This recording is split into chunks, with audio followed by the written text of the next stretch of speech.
Voltamos a falar sobre o conflito entre Israel e o Hamas.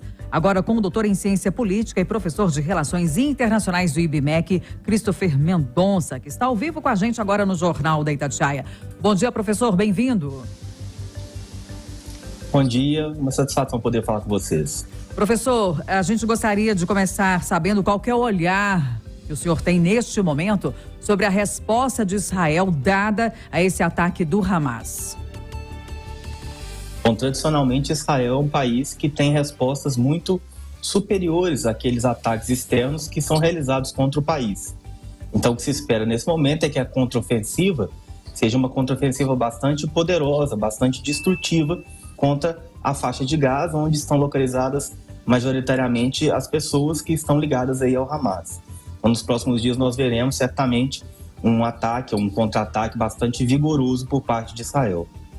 O professor, eu queria voltar um pouquinho no início, dando bom dia para o senhor, quem fala agora aqui é o Júnior Moreira, sobre o motivo desse conflito, né? Há diversas versões sobre isso tudo, algumas versões falando lá do século I depois de Cristo, depois uma intensificação ali na Primeira Guerra, depois na Segunda Guerra, em 48, com aquela divisão ali que a ONU fez entre Palestina e Israel. Qual que é o verdadeiro e real motivo para um conflito agora em 2023? Se remete a isso tudo que está para trás, é isso? Bom, exatamente, Júnior. A história desses dois polos, né, de um lado os povos palestinos e de outro os povos israelenses, ela é bastante antiga, ela é milenar. E essa divisão entre esses dois polos, ela se deu principalmente, né, ela foi ainda mais aprofundada nos anos 1940, quando a Organização das Nações Unidas cria o Israel.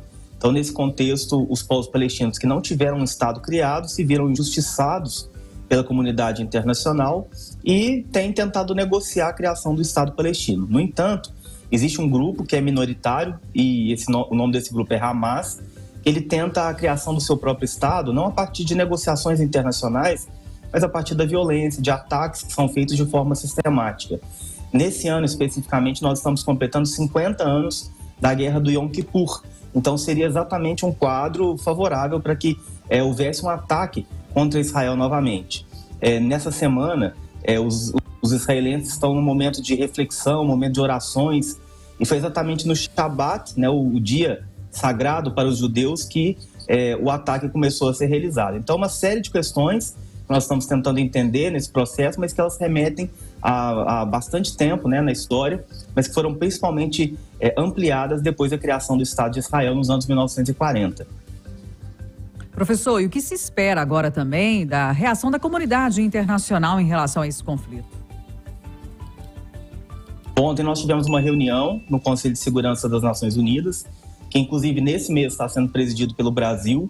Não houve ainda uma resolução final, mas há uma preocupação muito grande por parte de toda a comunidade internacional. Os Estados Unidos certamente já se posiciona de uma forma muito próxima de Israel, eles são aliados históricos, né? Até mesmo a criação do próprio Estado de Israel teve um apoio muito grande dos Estados Unidos. O presidente Joe Biden, inclusive, já comunicou à comunidade internacional de que vai ceder tropas, né, para que possam garantir a integridade e a segurança de Israel, mas ainda há indefinição sobre como que a comunidade internacional vai se posicionar. A presidente da Comissão Europeia, né, a Ursula von der Leyen, que é a representante de todos esses países da comunidade europeia, também já demonstrou interesse em apoiar Israel diante desse ataque ocorrido no último sábado. Ô professor, o ataque vem do Hamas, um grupo extremista que está ali naquela região da Palestina.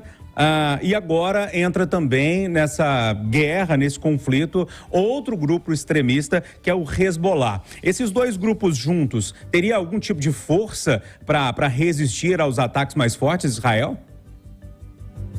O Israel, como eu disse, é um país muito capacitado do ponto de vista militar e bélico, né? No entanto, os ataques que foram feitos pelo Hamas, eles são ataques que não são convencionais, são ataques muito fortes para um grupo que relativamente é pequeno como o Hamas. Então a comunidade internacional desconfia, e isso tem sido desenvolvido, né, nos últimos dias, de que houve por parte de algum país, e possivelmente o Irã, que já declara que defende a causa do Hamas, provavelmente houve um incentivo, né, por parte aí do Irã. É importante, como você cita, Júnior, o caso do Hezbollah, que também é um grupo extremista, só que eles estão localizados em outro lugar, eles estão localizados ao norte de Israel, propriamente ali no Líbano. Eles estão também se envolvendo nesse processo e eles são muito mais fortes do ponto de vista militar do que propriamente o Hamas. Então, o envolvimento do Hezbollah nesse conflito pode elevar o conflito numa situação ainda mais preocupante para a comunidade internacional.